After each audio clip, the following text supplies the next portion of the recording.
Muy buenos días a todos y a todas. Bienvenidos a Poder Ambiental, con el objetivo de poder hablar más y mejor de medio ambiente. Estamos invitando expertos y expertas de diferentes partes del mundo y de diferentes disciplinas. Entonces, hoy vamos a hablar de agua y de poder. Y para eso invitamos a la doctora Laura Turley, que es gerente senior de política científica del Centro de Agua de Ginebra. Good morning, Laura. Good afternoon to you. Thank you for being here with us.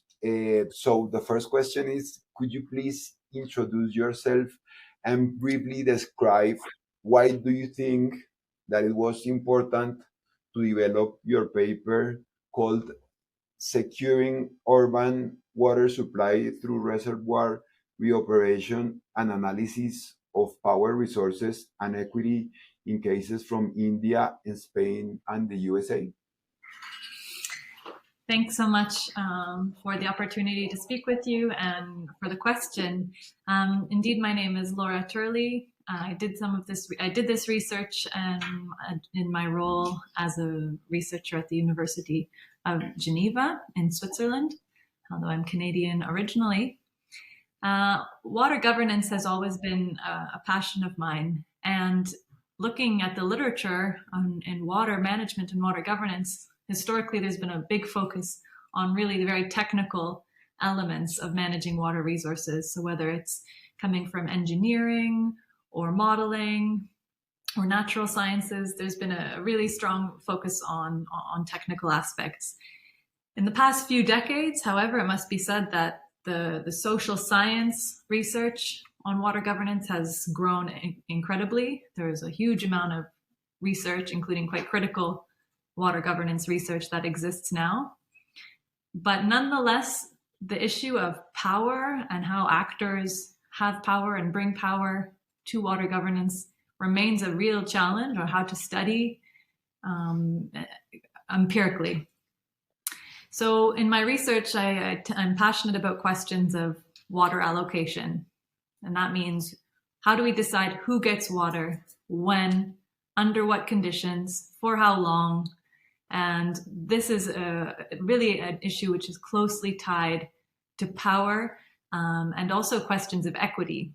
Because again, traditionally we've studied water through the lens of water efficiency or water sustainability, but equity has been understudied, in my opinion, as well. That's great. Thank you very much. The second question that I wanted to ask you is, because you were talking about power, so based on your research, how does water allocation reflect societal power structure? Basically that. Yeah, it's a great question. No, and my research builds on the ideas and theories of so many other scholars before me who have worked on these issues. But I rely on a couple of different theories and perspectives in particular. So one important notion is that allocation is embedded in society. So what I mean by that is this question of who gets water, how much, and when depends very much not only on our rights on paper, but also on our ability to actually access resources, our ability, whether it's physical water connections, or whether it's having a voice in society, being recognized in society as a water user. There are many things that can prevent us from having an ability, even if there is, in theory, a right that we have to a resource, like a human right, for example. So on the one hand, allocation is embedded in society with all of its kind of historical, social, cultural, gendered aspects and imbalances. And on the other hand, there is a side of water allocation that depends very much on the formal rights. So that means the laws, the permits, the allocation agreements. But those are not neutral. Those vary agreements, those very institutions, I call them in my research, which means kind of the rules of the game. Those very institutions are, at the end of the day, they're made by us. They're made by people, by collectives, by politicians. So they're not neutral either, because the way we allocate water and the decisions we made about who gets what are made by individuals. And so all of that means that the values have changed, right? And we see that rules that used to be acceptable, rules about slavery or racism, or used to be acceptable, that are not now, and that's reflected in our rules, and it shows how our values change. Same with pollution. Maybe pollution didn't used to be something that was regulated, but now it is, because our values have changed. So rules, institutions about allocation change over time, and so it has time to be influenced by power, resources, power of the different actors. Okay, so rephrasing, just to know, so resources, rights, and institutions are influenced by power. Institutions are influenced by power in lots of different ways. The way I focus on in this research paper is that idea that they're designed in an uneven playing field by actors who come to the table to build institutions with differing power. Okay, so the third question that I wanted to ask you is, assuming that power is dynamic, what gives power to the powerful in the structures that you analyzed? Well, this is a big question, and I don't know if I'll give you a complete answer, but the way I study it in this paper, the way I study it here, is through a notion called power resources. This idea that different actors and individuals and groups have power resources. And this can kind of be anything.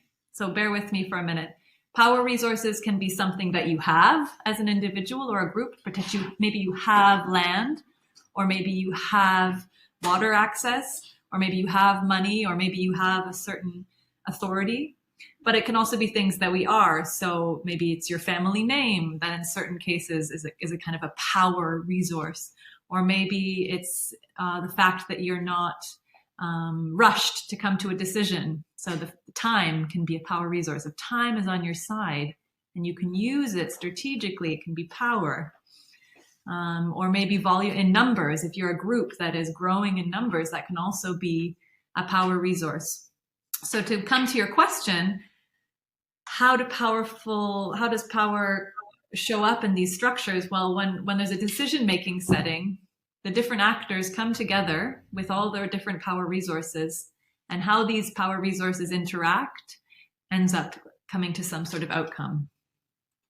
And so you might think that it's always going to be kind of the actors with the most power resources that will kind of win, but not necessarily. It's always for me, it's important that it stays a research question. Yes, because according to what you say, it's dynamic and it has different sources. So it's a system that it's dynamic and it's ever changing. So my last question, according to that, is that if these power sources are dynamic, how can they be modified by climate change in the medium and in the long term? Because more, according to what you say, people that have something may not have it. The time may be shorter. The groups of people that are concerned or don't have access to the resources may modify. So how do power structures may be modified by climate change? Yeah, exactly. You're absolutely right. I think from this perspective, it can change the power resources that actors have. Climate change will change the power resources that different actor groups have. So we can think, for example, about how indeed some communities will lose property or land or access. But we can also think maybe more optimistically about how climate change laws will look towards vulnerable communities with more attention, or with maybe with climate finance that will bring more funding to communities or to regions that have been that are more vulnerable from a more kind of optimistic perspective. But then again, we can also question who will be able to come to the table to have these discussions, right? Who can come to the action arena, like I phrase it in my research? Who comes to the action arena to have these discussions? And maybe certain groups will be more or less able to participate due to climate change. And according to what you said on your paper, the arena may be set by institutions, and those institutions are affected by understanding power structures. So true, the way that an action arena is even designed has been to some extent already determined by previous institutions and previous ideas about values, power, inclusion, whatnot. So you're absolutely right. It's a very complex and circular issue. However, I would like to say that in my research, I see how institutions, which again mean rules, all of the types of laws and policies and ways we do things, formal and informal, they do change over time because our values do change. Generations of people change. And so with climate change, we can hope that bit by bit, our rules will change, that we will, for example, for water allocation, I'm kind of coming to your next question, I think. For water allocation, for example, that we'll learn we need to be much more flexible in deciding how much water goes to different uses. For example, we'll need to be better at prioritizing, about saying, okay, now it's a scarcity, now it's shortage. We need to make sure that municipalities and drinking water are prioritized, and then the other uses. We need systems in place to prioritize water uses, and we need systems in place to facilitate water sharing in different parts of the economy. So an optimistic view, again, will hope that climate change, due to the kind of extremes we're experiencing with climate change, will force us to come up with new institutions to better prepare us and to better share the resource. Thank you. That's amazing. Thank you, Laura. Thank you very much. The last two questions that we always ask our guests is, how do you understand power? Meaning, what is power to you? And the second one is, how do you understand politics? So just to go back to the paper, I think understanding power as a resource, as an input into different decision-making settings. And so again, it can come from many different sources. It can be everything from land and infrastructure to who we are and how much time we have, political power, legal power, and it can also be, just access to natural resources. So I think people come to the bargaining tables with different power resources, and how that plays out is an empirical question. Okay, perfect. Laura, thank you very much for your time and for speaking to the users of Poder Ambiental. Thank you for taking the time. Thank you so much. It was a pleasure. Thank you. Y nos vemos en estos días con más entrevistas más interesantes. Y recuerden, lo ambiental es poderoso, lo ambiental es político. Muchas gracias. Thank you.